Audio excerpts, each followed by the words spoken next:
Radio Ramogi Karchum Jaluo Radio Ramogi Manyiso wani party emosebedo kanyiso kinde ka kinde korogore uru koso ang'o matemo nyiso.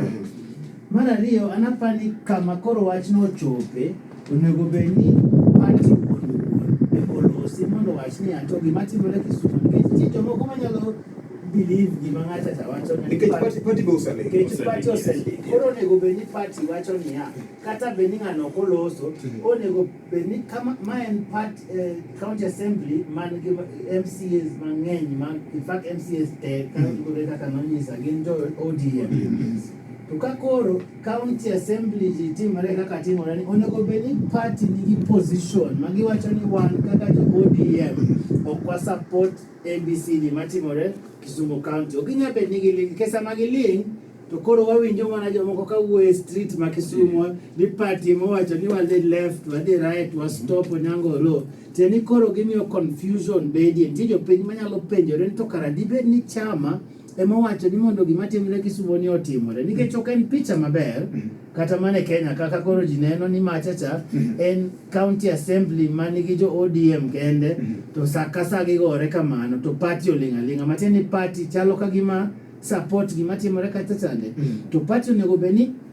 sama gimoro timore kata obedni en kuo kata obedni en dhao ma oyaye maneno ni onego bedni party nigi position mare magidhi kucha to giloso kata gi jofwamb weche mani kanyogo to giwacho niya ni wan gima timore kani ok wayiego ma ok en kit ODM kaka chama ochung'ne 1 2 3 omiyo ka gimoro timore kama we do not support it to ka giling kaka giling no to nitie joma boparo ni karamadi bede ni style mare jo ODM iru kamano dobe nitiere jo siasa moko ma mondo gibed relevant politically mondo gi avoid gimoro ni political suicide gi invoke nying party leader kata gi tuom nying party leader e gimoro amoro momako gi mondo ginenre giber ni watiyo ne party emomiyo jotend party kata obed ni ok en party leader wuon jotend party onego bed ni wuok to wacho ni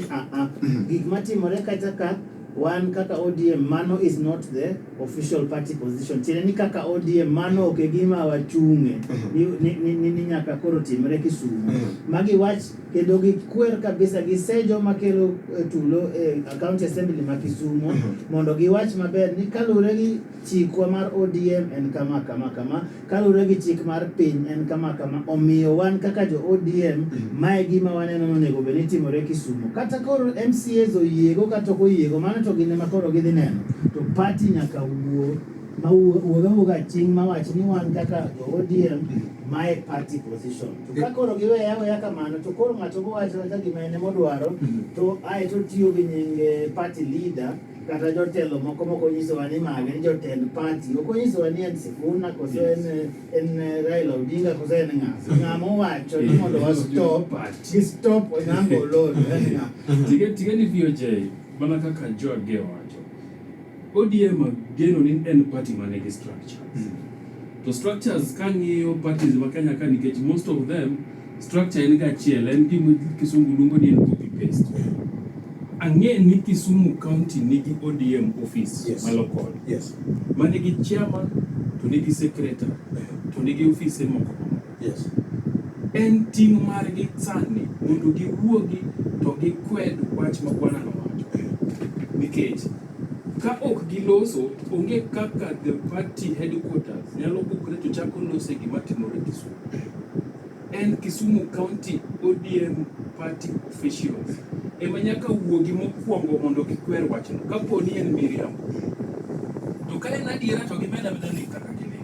nikech mano bende nyiso ni kara gini en tich party ma koro nyiso ni kamoro ka party chieng' moro bokore ne koro dissolve assembly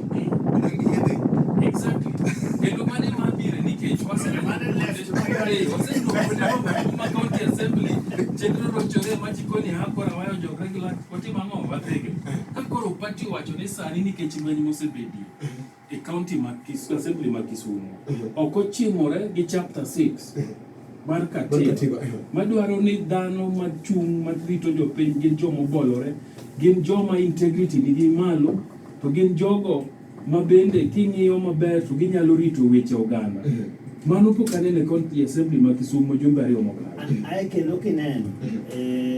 party kaka de gonyo wacho ni party nigi structure no. Party ka party be wacho ga ni en kum mane minyalo mi ng'ato kata ka pono yude gi ketho kaka jakanyo mar party onogono. Yes.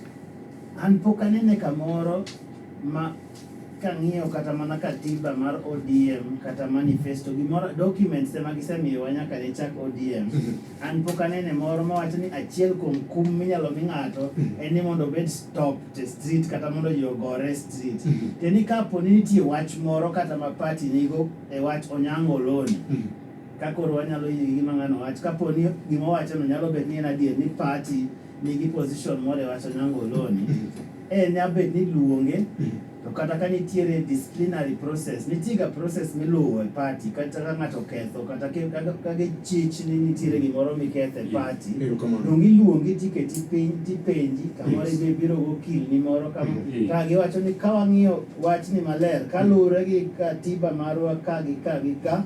wan koro wagoli e chama kata wariembi kinde machal kama kata watimo kama kata wagoyi fwai kata nineno kigo jomoko fwai cha, to onge kum moro mantiere katiba mar party mora amora e Kenya ka ni en goji e street. Onge gimoro ila.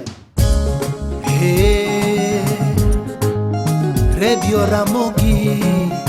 kar chuny jaluo, Radio Ramogi.